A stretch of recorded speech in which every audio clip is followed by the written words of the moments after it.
Cette troisième édition des rendez-vous du gouvernement au titre de l'année 2019 avait sous le feu des projecteurs les secteurs de la construction, du logement et de l'urbanisme. 8 mois après sa nomination à la tête de ce département ministériel, Bruno Nabagné-Koné entamait ainsi son premier grand oral. Pour le secteur de l'urbanisme, il a d'entrée de jeu expliqué l'utilisation de la technologie blockchain qu'il entend intégrer pour sécuriser les procédures dans la chaîne de délivrance de l'arrêté de concession définitive, ACD. À ce niveau, l'émissaire du gouvernement a fait savoir que d'énormes efforts ont été faits depuis sa prise de fonction. Depuis le 11 novembre 2018, nous avons commencé à signer les ACD. J'ai personnellement commencé à signer les ACD. Et j'en signe, je l'ai déjà indiqué publiquement, entre 50 et 100 tous les jours. Aujourd'hui, nous sommes à plus de 2000 ACD signés. Et nous continuons.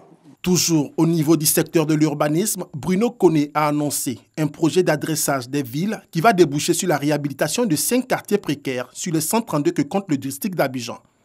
Il s'agit des quartiers de Yopougongesco, Abobo PK 18, Koumassi Campement, Divo 1 et 2. En outre, au niveau du secteur du logement, Bruno Koné a rappelé les sanctions prévues à l'encontre des bailleurs indélicats qui n'appliqueraient pas la loi fixant les loyers et cautions à 2 mois chacun. Les premières sanctions, elles sont pécuniaires.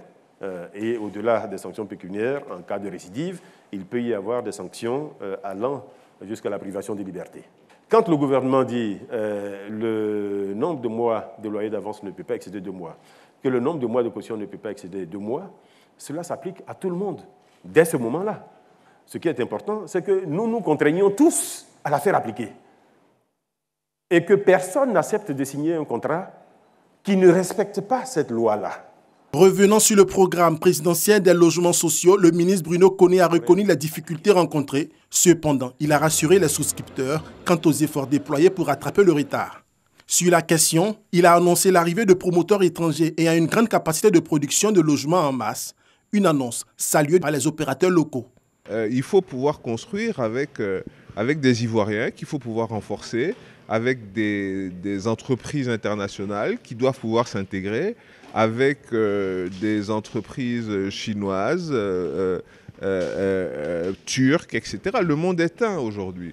Les rendez-vous du gouvernement est une tribune d'échange initiée par le Centre d'information et de communication gouvernementale CICG et dédiée aux membres du gouvernement pour s'adresser aux citoyens et recueillir leurs préoccupations.